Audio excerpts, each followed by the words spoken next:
warahmatullahi wabarakatuh. Selamat siang pemirsa TVRI dimanapun Anda berada. Kami hadir menjumpai Anda untuk mengajak Anda berbincang-bincang. Perbincangan ini ringan. Mungkin Anda adalah salah satu orang yang pernah mengikuti latihan cabang olahraga yang nanti akan kita bahas.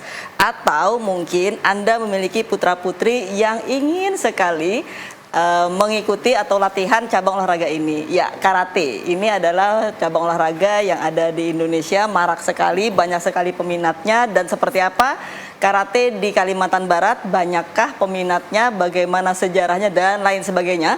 Akan kami bahas dengan narasumber yang sudah hadir bersama kita di sini. Saya perkenalkan kedua narasumber saya. Yang pertama ada Bapak Dr. M. Hatta Yurli, Ketua KKI Provinsi Kalimantan Barat. Selamat siang Pak Hatta. Selamat siang. Baik, kemudian ada Robi Roy Fradana SOS, selaku Sekretaris KKI Provinsi Kalimantan Barat. Saya manggilnya Bang Robi ya. Apa kabar Bang?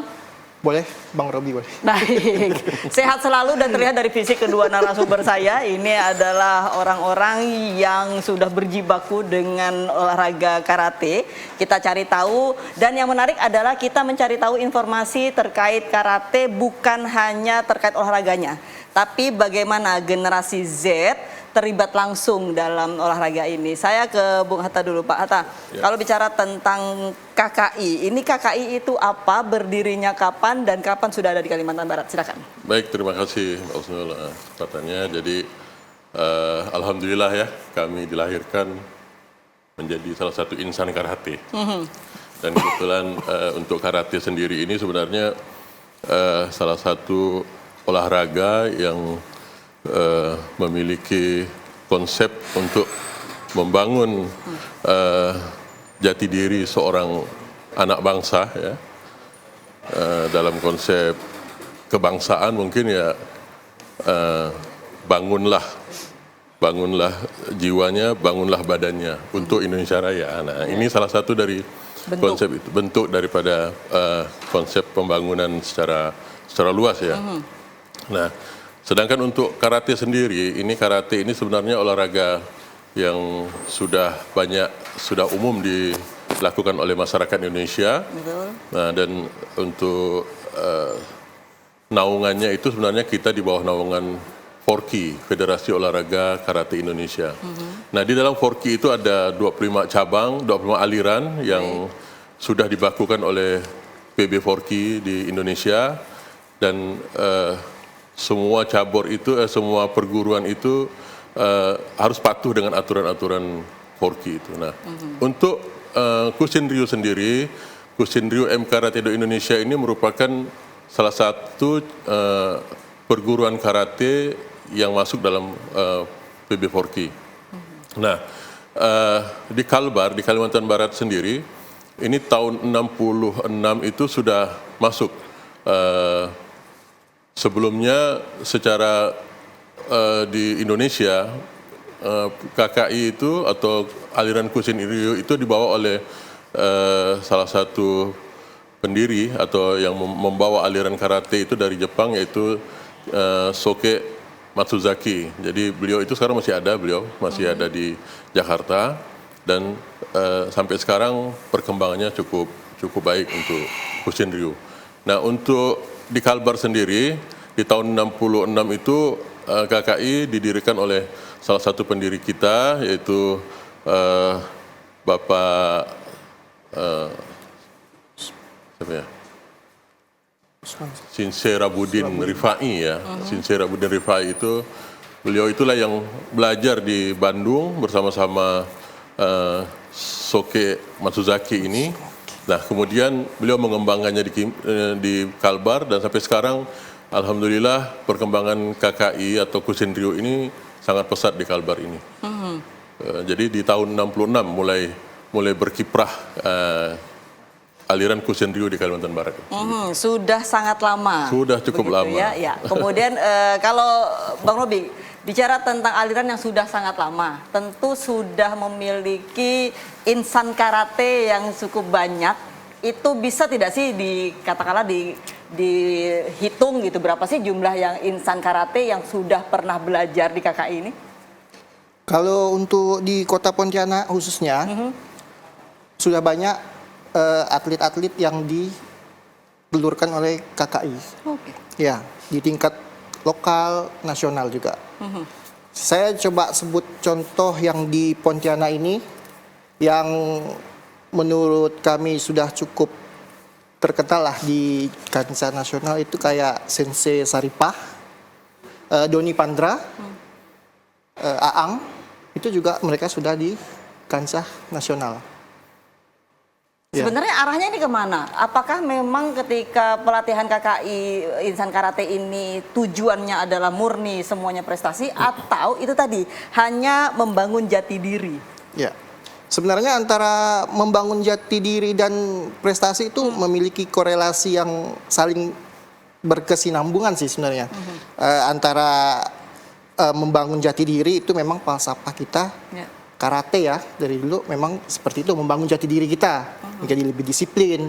Nah, cuman seiring berkembangnya zaman, karate ini menjadi olahraga yang menjadi prestasi, khususnya di kaum muda. Nah, dalam hal ini di generasi Z yang saya lebih banyak di aliran kakak ini ya khususnya ya. Kalau kita lihat generasi Z dan generasi Alpha ini juga sudah mulai naik-naiknya nih. Di Pontianak, Kalbar juga secara umum ya.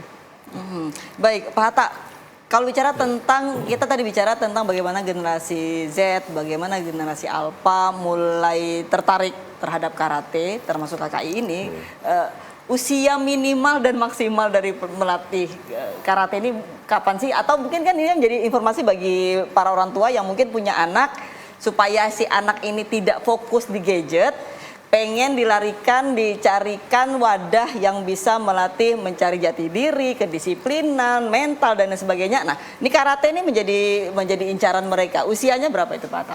Ya, biasa kalau untuk pemula ya, untuk anak-anak usia dini itu kita memang di usia-usia 7 tahun ya. 7 tahun itu anak-anak mulai masuk sekolah. Nah, disitulah dia mulai bisa untuk mengikuti latihan. Artinya ketika dikasih petunjuk bentuk-bentuk pukulan, bentuk-bentuk tendangan, itu dia sudah paham gitu kan. Tapi tidak menutup kemungkinan anak di bawah yang 6 tahun atau bahkan 5 tahun juga karena melihat abangnya atau melihat tetangganya latihan karate juga pengen ikut. Nah, itu potensi-potensi seperti itu harus bisa kita harus kita bisa akomodir ya. Jadi tidak juga artinya dibatasi harus 7 tahun gitu, tidak ada. Nah, sedangkan untuk usia-usia lanjutnya ya semampu kita lah seperti potensi-potensi. Kadang-kadang orang tua itu memang ada yang benar-benar yang menekuni karate saja karena rasa cintanya dengan perguruan, rasa cintanya dengan bela diri ini gitu kan. Sehingga dia sangat respon, sangat antusias untuk terus mengembangkan olahraga ini. Banyak kawan-kawan kami itu yang sampai sekarang masih tetap menekuni melatih anak-anak yang kecil-kecil, padahal kalau dipikir ya manfaatnya tuh memang kelihatannya tidak ada gitu ya, tapi secara kepuasan untuk melatih anak-anak menjadi atlet, menjadi orang yang mempunyai bekal untuk dia ke arah yang lebih baik, tidak melanggar dari aturan-aturan kehidupan di masyarakat, itu sangat menjadi kepuasan tersendiri gitu bagi yang senior-senior itu yang untuk melatih anak-anak itu. Karena latihan bela diri dalam hal ini karate tidak murni hanya latihan fisik, tetapi banyak keuntungan lainnya. Baik, Pak Hatta mungkin bisa dijelaskan juga kepada masyarakat apa sih keuntungan belajar karate? Bukan hanya bukan hanya pukulan yang kuat, tetapi bagaimana menjaga fisik dan juga mental. Betul Pak Usno. Jadi karate itu kalau misal kita lihat secara fisik memang dia keras ya, latihan keras seperti itu kan. Kalau orang awam tidak menekuninya, dia seolah ada ketakutan orang tidak mau belajar karate. Ini apa? Bertanding, berkelahi gitu kan. Nah, tetapi dalam suasana berlatih itu disitulah kita membentuk anak, membentuk karakter, membentuk kepribadian. Yang jelas upaya kita untuk membentuk anak-anak ini untuk menjadi orang-orang yang berbudi baik gitu ya. itu harus diawali dengan kedisiplinan. Nah, ini sejalan dengan pedoman-pedoman karate do kita yang ada 10 ini. Kusinryu itu mempunyai 10 pedoman karate. Oke, baik. Dan semuanya itu memiliki nilai-nilai ya. Dan salah satunya ya kedisiplinan itu, menghormati pelatih ya. Jadi kalau ketemu pelatih itu dia hormat gitu kan, tidak langsung lari, dan itu berdampak dengan dengan sikap dia dengan orang tuanya, Tata dengan krama di tata kehidupan krama, sehari-hari. akhirnya Betul. terbentuklah satu kepribadiannya. Nah itu yang sebenarnya bentuk daripada hasil akhir daripada anak itu telah menerapkan ilmu-ilmu karatenya gitu. Baik, kita saksikan di layar, ini adalah salah satu bentuk latihan karate. Kalau lihat dari usianya, ini kan memang tidak lagi belia, tidak lagi anak muda, tetapi ini yang kata Pak Hatta tadi ya, mencintai olahraga ini sebegitunya. Betul. Begitu ya. Dan ketika sudah di usia ini, itu yang dicari apa? Apakah masih membangun karakter, apakah masih mencari prestasi, atau ada nilai lain, Pak Hatta? Iya. Nanti mau dibantu tambahan, Bung Roy. Jadi kondisi seperti ini yang dilatih anak-anak inilah tadi yang kepuasan pribadi yang dimiliki sama seorang karateka senior ya. Jadi dia bisa menciptakan adik-adik lettingnya ataupun kohai-kohainya itu bisa latihan dengan betul, memberikan gerakan yang benar gitu kan. Itu adalah suatu kepuasan yang dimilikinya gitu. Itu mungkin. Baik, Bang Robi, kalau lagi saya katakan di usia segitu kan sudah tidak lagi mencari prestasi, terlambat begitu ya. Iya. Tetapi kemudian juga membangun jati diri, apa masih bisa mengubah karakter? Apa yang dicari dari usia-usia sebegini? Ya mengubah karakter itu sampai karakter itu bisa dibentuk dari latihan ini juga bisa sih karakter. Baik. Tapi kalau saya sih sebenarnya bicara dari sisi Gen Z ya, zaman sekarang itu kan menambahkan dari Sensei Hatta yang mau bicara tentang membentuk karakter disiplin, jadi dan tangguh itu kan. Salah satunya saya juga ingin menambahkan bahwa karate itu juga bukan hanya sekedar olahraga bela diri. Baik. Tapi juga tentang pengembangan karakter, mental, fisik. Di era digital yang butuh aktivitas positif yang bisa mengalihkan anak-anak dari ketergantungan gadget. Kan kita tahu zaman sekarang anak-anak nggak bisa itu lepas dari gadget, ya termasuk saya juga sih sebenarnya. Tapi kalau untuk kita kan karena memang pekerjaan kita ada di gadget itu. Nah, lain kalau untuk anak-anak generasi Z atau yang di bawahnya lah kan. Selain itu juga meningkatkan kesehatan fisik dan mental. Kalau kita berlatih, ya fisik pasti lebih kuat, mental kita juga terjaga, emosi kita juga pasti lebih terjaga. Semua Justru emosi terjaga. terjaga pasti. Karena emosi diatur di lapangan di situ. Ya, justru bela diri menghilangkan sifat arogansi. Bukan untuk sok-sokan gitu. sok-sokan itu, makanya justru Ilmu padi yang dipakai. Ilmu padi, kakak. Ya begitulah. Baik, saya tertarik ketika Bang Robi menyandingkan karate dengan Gen Z. Betul, generasi Z saat ini sedang diuji hidupnya dengan kemajuan teknologi yang sangat pesat. Bagaimana kemudian mengalihkan hiburan yang menarik dengan tanda kutip yang ada di gadgetnya dengan olahraga fisik yang prosesnya terlalu panjang bagi anak-anak Gen Z yang serba ingin instan, itu kan tidak mudah. Dari minat sendiri, seberapa banyak sih anak-anak generasi Z yang saat ini masih mau belajar karate? Ya, untuk menghilangkan, salah satu cara untuk menghilangkan minat anak-anak terhadap gadget yang terlalu edik gitulah. Betul. Kita dari KKI provinsi, KKI kota itu lebih sering melakukan kegiatan-kegiatan seperti kejuaraan-kejuaraan yang akan kita gelar nanti di bulan September ini, KKI di Sambas. Lalu dalam waktu dekat ini tanggal 19 sampai 20 Juli kita akan mengadakan kegiatan ujian kenaikan tingkat di kantor gubernur. Ya, itu juga sudah. Itu massal. Gimana? Itu massal. Itu kita diikuti oleh Kota Pontianak dan Kuburaya. Sebanyak 10 ranting di Kota Pontianak dan 1 di Kuburaya. Totalnya 11 dengan jumlah kurang lebih 300 peserta. Ya.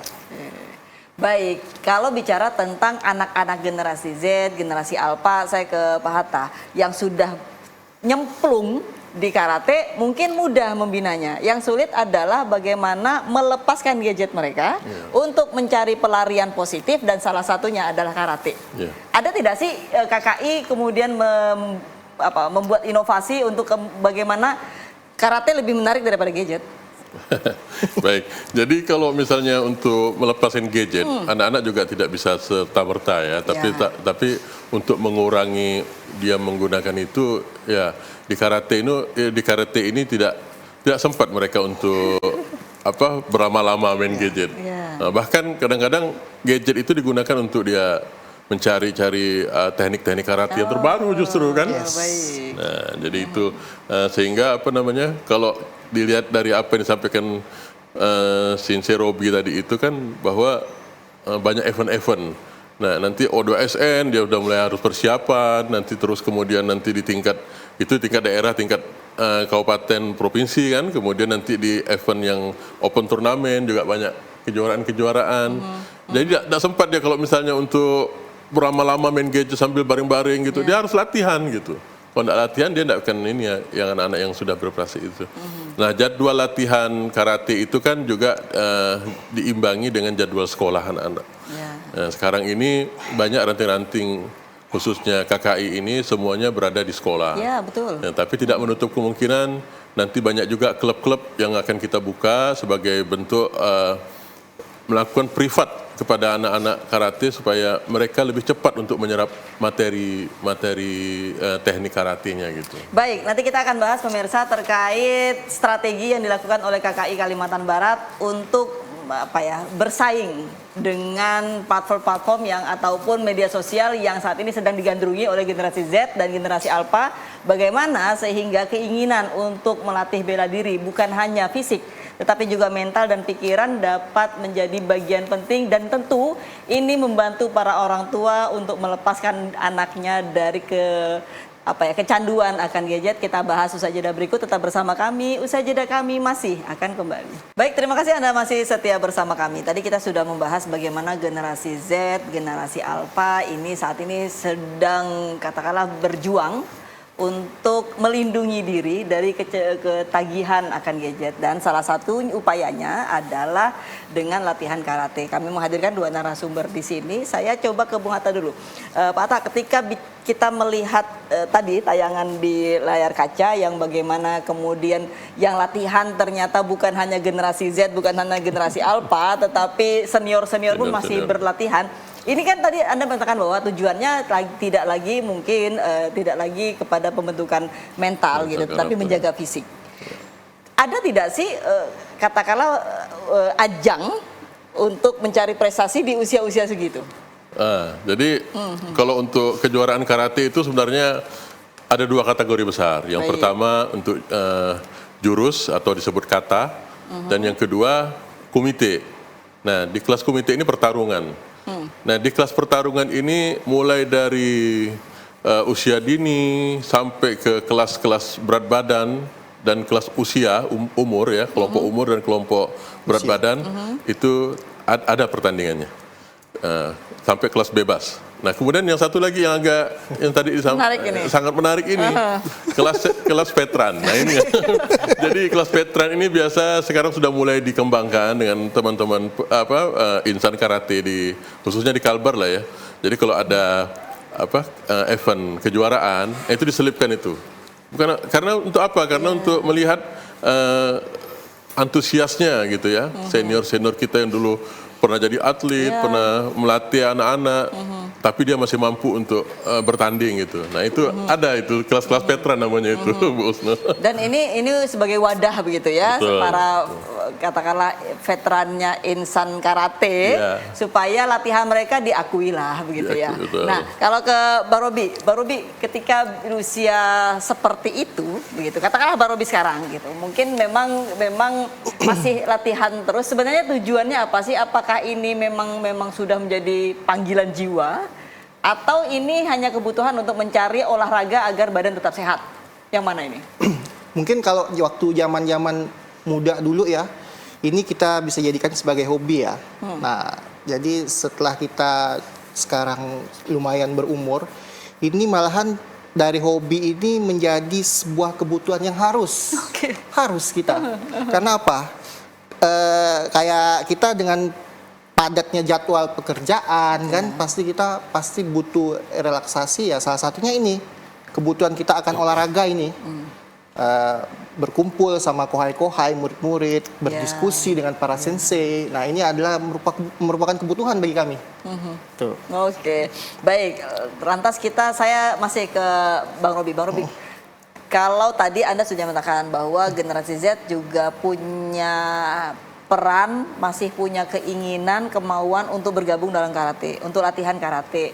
Lantas tantangan tersendiri apa sih yang ada ketika kemudian jelas teknologi berkembang pesat sehingga musuh terbesarnya karate mungkin adalah gadgetnya anak-anak. Nah, ada tantangan lain atau bagaimana mengatasi tantangan ini? Kalau menurut pandangan kami ya, untuk menghadapi tantangan seperti itu tidak kita jadikan musuh. Teknologi media sosial itu tidak kita jadikan musuh, malah kita jadikan sebagai sarana untuk kami aktif di media sosial menggunakan kayak platform-platform seperti Instagram, TikTok, Facebook. Kalau buat yang bapak-bapak nih kayaknya Facebook lah ya, yang lebih itu. Terus lalu memberikan konten-konten yang menarik buat dalam platform itu, konten-konten menarik tentang mungkin perjalanan atlet-atlet dari KKI yang berprestasi di tingkat nasional, bisa yang berprestasi saat ini, kita bisa masukkan ke dalam platform-platform itu. Tuh. Artinya tidak lagi menjadi musuh tetapi menjadi bagian dari media juga untuk menyalurkan itu. Ya, program lainnya itu seperti program latihan ya, karena ini kita berhubungan dengan generasi Z dengan Alpha ini, kita harus merubah juga sedikit program kita yang lebih menyenangkan bagi mereka. Itu. Baik, saya perdalam pertanyaan ini ke Pak Hatta. Pak Hatta, kan kita harus mengajarkan generasi itu sesuai dengan zamannya. Mungkin ketika zaman Pak Hatta, latihan karate itu ya artinya mungkin lebih keras, atau mungkin bagaimana intervensi orang tua ada atau tidak. Kalau Pak Hatta saya minta bandingkan dulu latihan dengan melihat anak-anak sekarang latihan, apa perbedaannya? Sangat jauh ya perbedaannya ya. Jadi saya latihan karate itu dari kelas 2 SMP ya. Waktu itu orang tua kita enggak tahu kita latihan karate. Tahu-tahu sudah babak belur aja gitu. Tahu-tahu kita udah pulang udah kecapean gitu ya. Kemudian kalau untuk kita bandingkan dengan anak gadget sekarang ya sangat berbeda ya. Artinya dari sisi perhatian orang tua, kemudian dari sisi keseriusan, dan dari sisi mungkin kedisiplinan itu juga ada pergeseran-pergeseran. Nah, yang kita cegah sekarang ini kan jangan sampai dia terlalu arogan jadi anak itu kan, sehingga dari latihan karate ini kita coba mengarahkan bagaimana supaya anak-anak ini bisa berkembang secara baik di masyarakatnya gitu kan, kemudian mampu untuk menyerap teknik-teknik latihan supaya dia bisa menjadi atlet. Ya, harapan kita dari perguruan ini kan tetap anak itu harus menjadi atlet gitu, kita upayakan seperti itu. Nah, kalau misal perbandingannya itu ya memang sangat jauh ya, terutama dari hal orang tua. Kalau dulu kita tidak pernah orang tua kita tahu kita latihan karate. Kalau sekarang ini perhatian orang tua lebih jauh. Kadang-kadang orang tua sampai ngantar, sampai melihat anaknya latihan karate. Nah, itu sebenarnya hal yang positif ya, sehingga tahu perkembangan anak. Peran orang tua itu tahu gitu perkembangan anaknya gitu kan. Nah, itu mungkin yang terlihat agak berbeda jauh gitu dengan. Tapi di sisi lain, saya coba membandingkannya dengan pendidikan di sekolah. Kalau di sekolah itu dulu anak katakanlah melakukan kesalahan saja ada hukuman-hukuman fisik. Betul. Dan orang tua tidak keberatan akan hal itu. Tetapi sekarang itu menjadi hal yang pro kontra begitu. Pendidikan secara fisik, hukuman secara fisik sudah tidak dibenarkan lagi. Berlaku tidak di karate? Ya. Hukuman-hukuman fisik itu. Pada prinsipnya olahraga karate ini kan olahraga keras. Ya. Jadi latihan keras itu bukan berarti menyiksa anak gitu kan. Tetapi latihan keras itu bagaimana kita membentuk dia supaya betul bentuk pukulannya. Nah, kalau kita agak sedikit menepis anak-anak misalnya pukulannya kurang tepat, kita tepis seperti itu hal yang wajar menurut saya ya. Nah, tetapi tetap kita antisipasi untuk pelatih-pelatih yang sekarang ini, pelatih-pelatih milenial ini ya, Pak Robi ya. Jadi harus diberikan pemahaman juga bahwa ada undang-undang perlindungan anak dan segala macam itu yang bisa menjerat kita justru padahal kita dalam rangka mendidik atau membina anak-anak gitu kan. Nah, ini yang harus kita antisipasi juga, jangan sampai nanti gara-gara kita memegang anak itu menjadi hal yang menjadi karena hukum gitu. Ini yang harus kita hindari. Nah, di karate, di KKI kita sudah berusaha seperti itu. Oke, Bang Robi, saya lanjutkan pertanyaan saya. Generasi Z itu terkenal dengan instannya. Ingin serba instan, tidak ingin ada proses, makanya makanannya juga instan. Nah, apakah berbanding lurus juga dengan latihan karate yang pengennya instan, pengennya tiba-tiba juara tanpa melewati proses panjang ini? Yang tentu proses itu menyakitkan. Yes. Selama kita mengikuti proses pelatihan di karate sih sepertinya belum ada ya dari siswa-siswa kohai-kohai itu yang mau melakukan proses itu secara instan, karena kita semuanya itu melalui proses dari bawah, ya kan? Mulai dari kita kan ada tingkatannya tahapan-tahapan kan, putih, kuning, hijau, biru sampai ke yang dan itu kan, coklat dan gitu kan, hitam kan. Jadi untuk yang instan itu mohon maaf tidak berlaku di karate karena memang kita ini olahraga keras. Iya. Tetapi polanya itu bisa dipercepat anak itu memahami, yaitu pola-pola seperti privat. Kita juga bisa buka privat. Misalnya saya melatih anak ini di rumahnya gitu. Anaknya kita latih setiap hari kita latih atau adanya datang ke rumah kita gitu. Itu bisa-bisa saja dilakukan supaya dia lebih cepat dapat menyerap materi latihan. Jadi bukan instan prosesnya, tetapi penambahan jam belajar gitu. Betul. SKS-nya ditambah. Jadwal latihan. Jadwal latihan, oke. Baik, kemudian kalau bicara tentang disiplin, bicara tentang karakter, bicara tentang hal lainnya, bisa tidak sih Pak Hatta, anak mendapatkan kedisiplinan, mendapatkan tata krama, bagaimana menjaga sopan santun dan lain sebagainya hanya dengan gadget? Saya rasa kalau misalnya dia sudah masuk karate, pasti akan berubah perilakunya. Begitu ya? Berubah. Bisa dijamin begitu ya? Saya jamin. Saya jamin. Saya dulu juga seperti itu ya. Jadi jangan dikira memang ini olahraga keras, terus tidak ada disiplin, tidak ada sopan santunnya. Justru dari latihan keras ini, latihan karate ini kita langsung bisa terarah gitu dengan kedisiplinannya gitu kan. Nah, itu yang sekarang ini yang saya rasakan gitu sebagai salah satu insan karate ya, maksudnya. Jadi ternyata olahraga karate itu bukan untuk kita menjadi orang yang arogan seperti disampaikan Pak Robi tadi kan. Ternyata bisa mengarahkan anak itu mendapatkan jati dirinya, kemandiriannya juga terbentuk, kemudian bisa membangun disiplinnya sendiri gitu. Kalau ada anak dengan usia katakanlah sudah di tingkat SMA begitu, ingin latihan, masih bisa? Masih, kita tidak menutup kemungkinan. Hanya untuk prospek untuk ke prestasinya mungkin agak terlambat gitu kan. Tetapi kalau untuk latihannya lebih cepat dia menyerap materi seperti itu. Dan mungkin arahnya bisa, kan unsur karate ini kan sebenarnya di perguruan itu ada 4 unsur sebenarnya kan. Yang pertama unsur atlet, yang kedua unsur pelatih, yang ketiga unsur wasit atau juri, dan yang keempat unsur pengurus. Ya. Nah, jadi mungkin kalau udah di usia itu dia bisa saja aktif di kepengurusan, bisa saja aktif di wasit jurinya gitu kan. Nah, seperti itu. Nggak harus ke atlet gitu. Baik, artinya insan-insan karate yang ingin belajar karate, kalau memang tujuannya bukan menjadi atlet, ya tidak apa-apa begitu ya? Tidak apa, tidak bisa. Tetapi untuk olahraga, salah satu olahraga membela diri, melatih kedisiplinan dan lain sebagainya begitu. Itu proses belajarnya sama tidak Pak Hatta dengan yang fokus pengen jadi atlet? Kalau yang mau jadi atlet itu memang lebih dini kita latih. Tapi kalau yang sudah ini tetap materinya sama.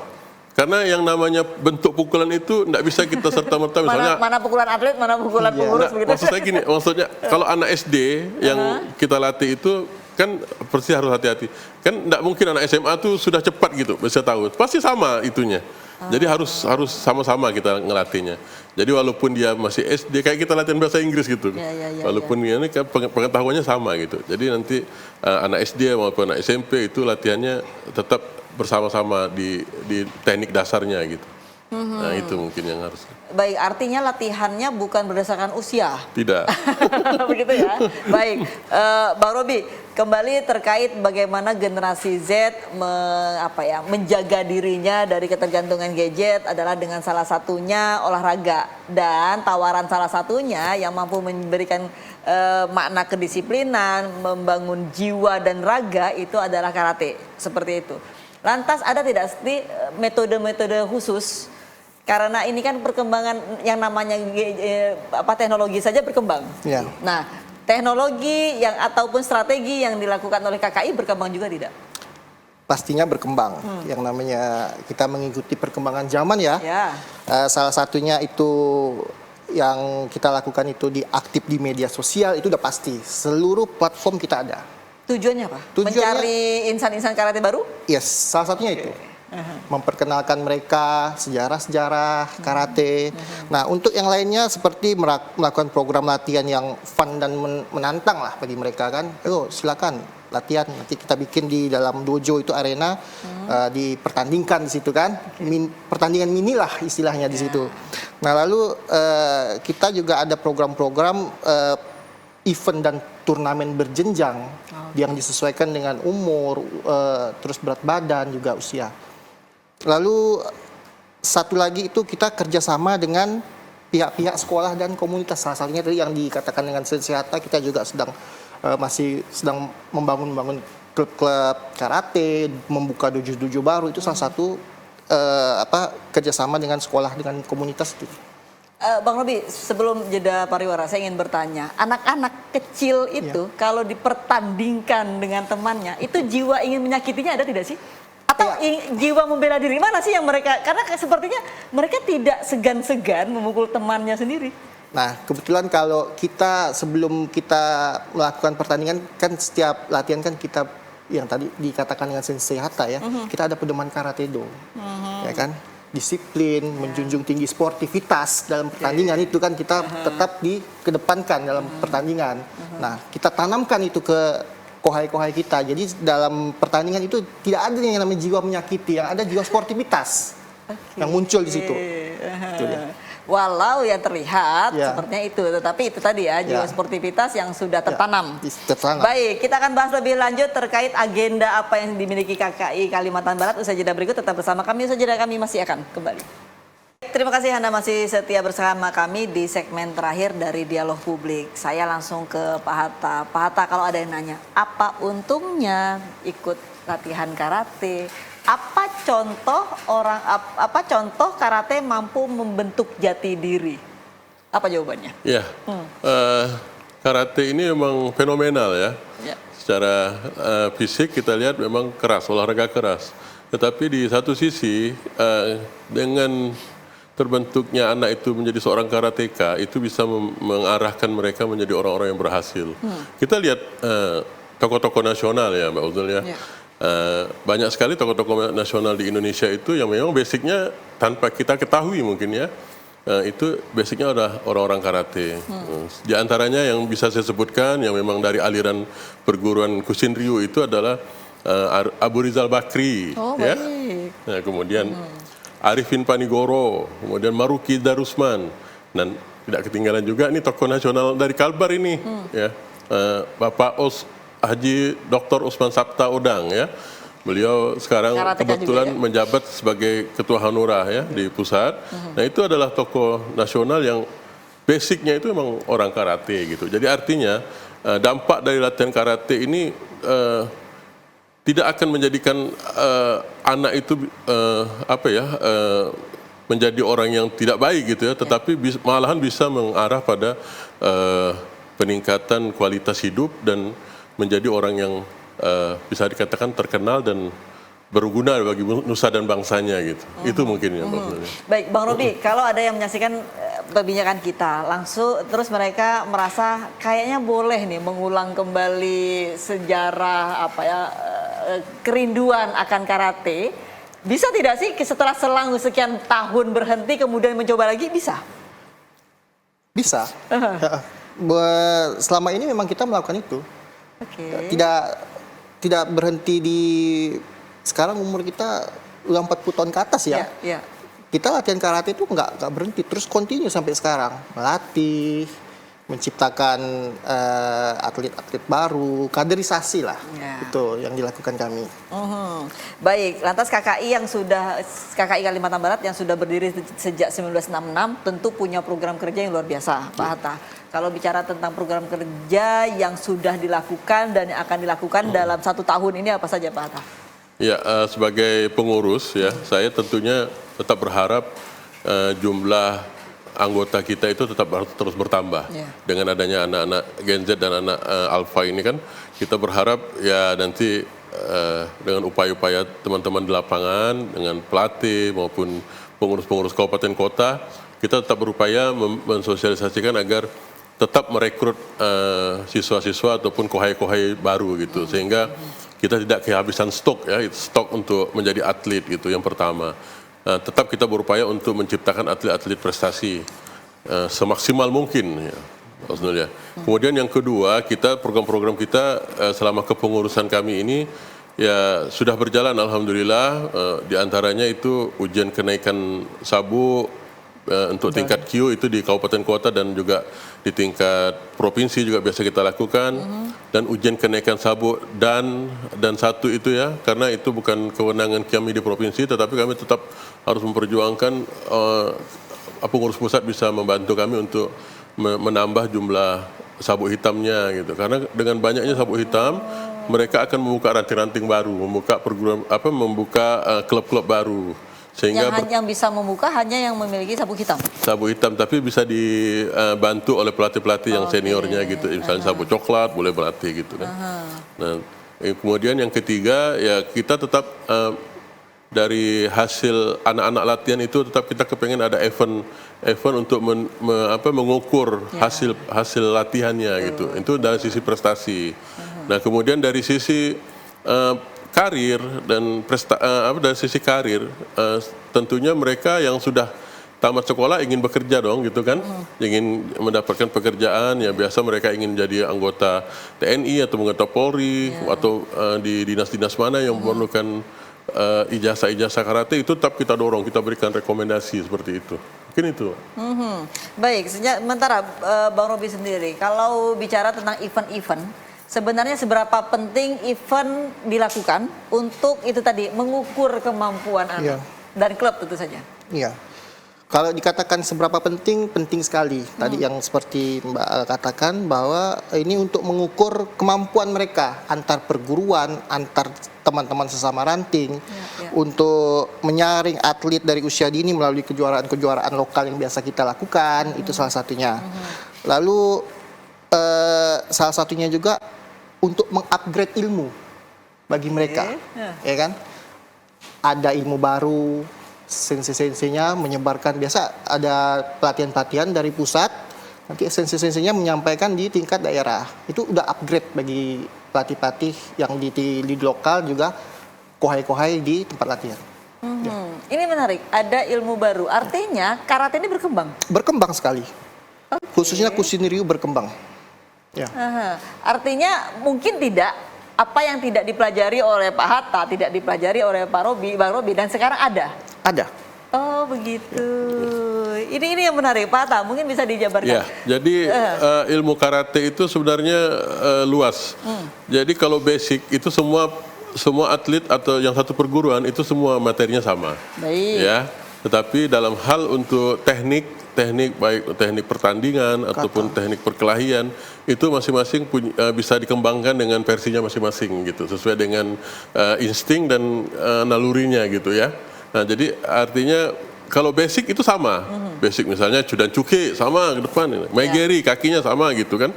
Nah, tetapi ketika menghadapi pertandingan, nah ini insting-insting atlet dan insting-insting pelatih itu yang perlu dibangun itu kan, seperti tendangan memutar, seperti teknik untuk mengelabui lawan gitu. Itu selama tidak menyalahi aturan. Selama tidak menyalahi aturan dan tekniknya harus betul karena standar AKF-nya itu sama gitu.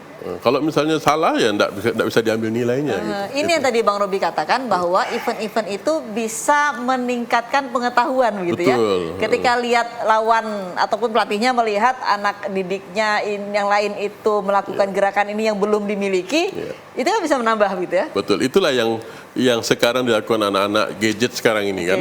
Dia tidak, kalau dia sudah memahami bahwa dia akan jadi atlet, dia tidak akan membuka situs-situs lain selain situs-situs karate karena bisa diadopsi dari barat, dari negeri-negeri luar gitu kan, dari Iran, dari Australia, itu banyak atlet-atlet terkenal itu dia akan buka dan tekniknya itu akan dipakai mereka gitu. Itu yang kadang-kadang yang dimiliki ya kelebihan Gen Z yang kelebihan tidak gadget itu. Ingin terlalu dengan tanda kutip diatur sehingga jangan-jangan bisa jadi teknik itu didapatkannya bahkan pelatihnya pun belum dapat.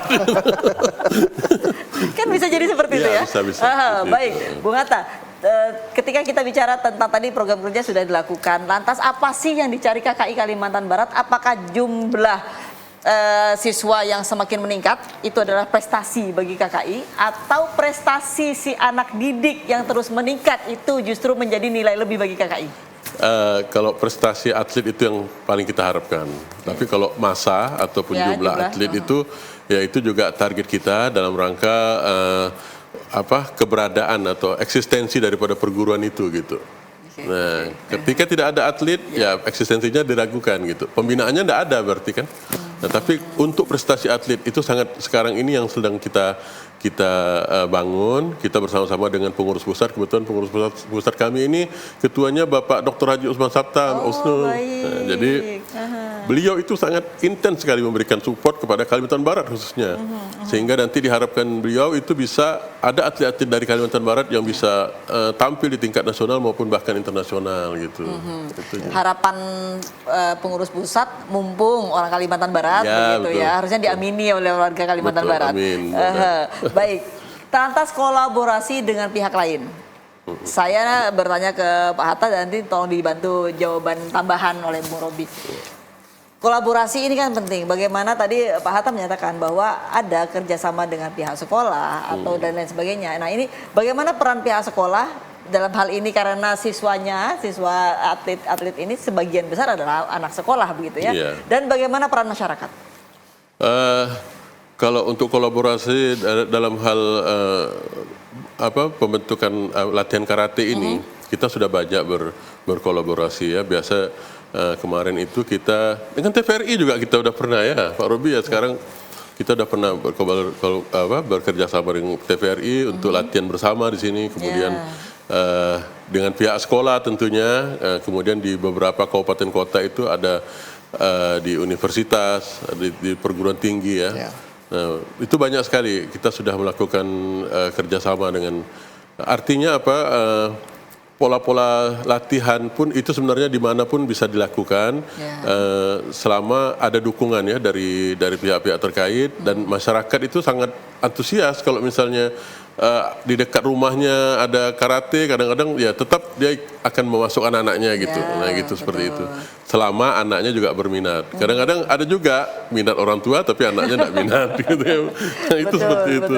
Artinya semakin banyak titik yang ada di masyarakat semakin mudah dijangkau oleh masyarakat begitu ya.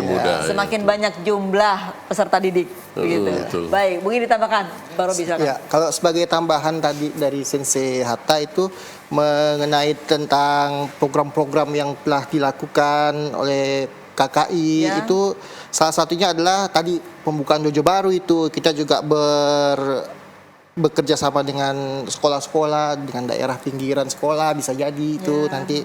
Lalu melakukan pelatihan wasit dan juri.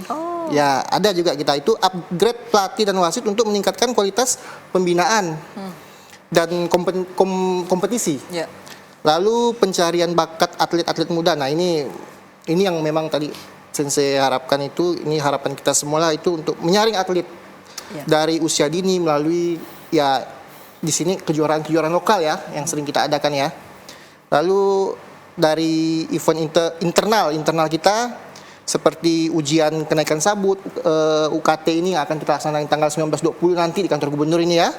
Lalu latihan gabungan itu bersama seluruh ranting-ranting di kesatuan KKI ini. Lalu demo publik.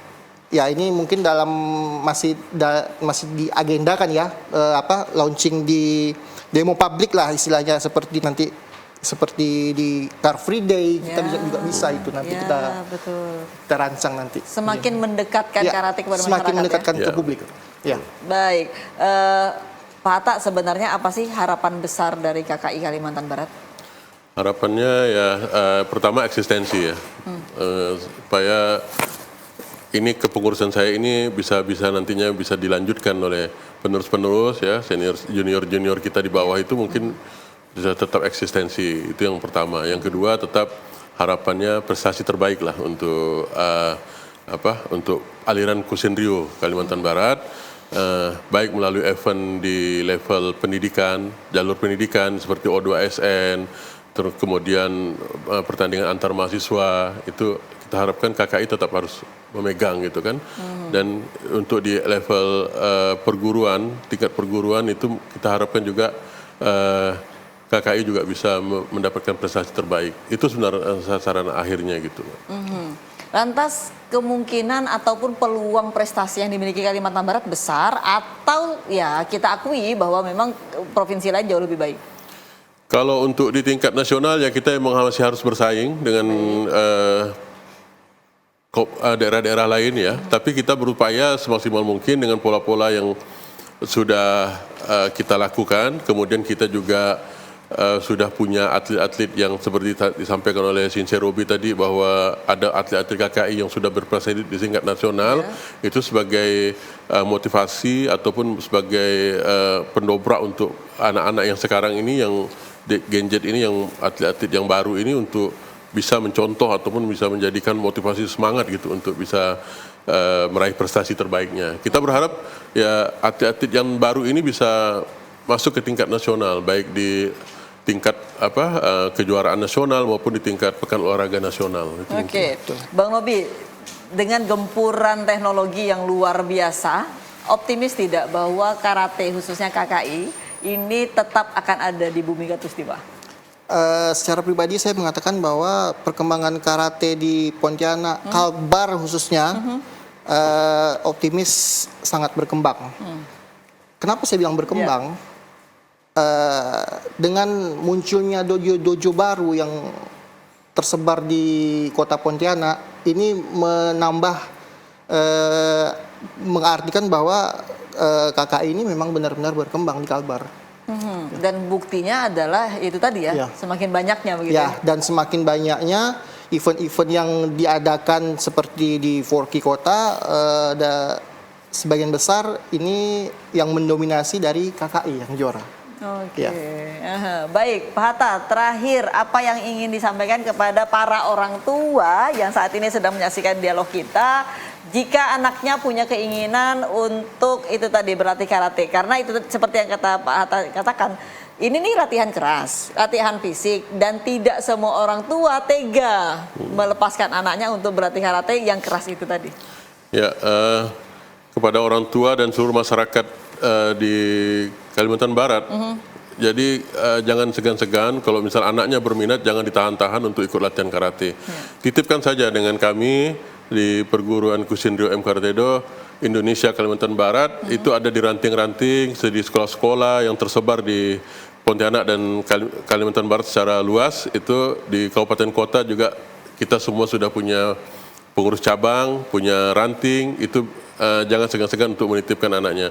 Apapun hasilnya anak itu, dia akan menjadi orang yang pasti menjadi orang yang baik di tataran untuk pengabdian kepada masyarakatnya nanti, kehidupan di tengah-tengah masyarakatnya gitu. Artinya itu, kalau memang prestasi tidak diraih, tetapi paling tidak jati diri akan berubah. Jati diri akan diperbaiki begitu ya. Didapatnya ya begitu. Oke, baik.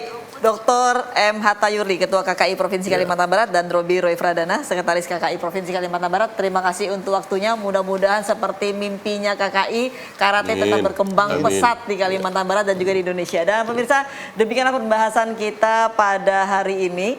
Menyayangi anak memang tidak salah, tetapi menyayanginya tidak harus dengan mengelusnya. Jangan-jangan menyerahkan kepada karate, KKI, dan olahraga lainnya itu adalah wujud kasih sayang yang nyata bagi seorang orang tua bagi anaknya. Terima kasih atas perhatian dan kebersamaan Anda. Saya Sulma Timah. Assalamualaikum warahmatullahi wabarakatuh. Terima kasih.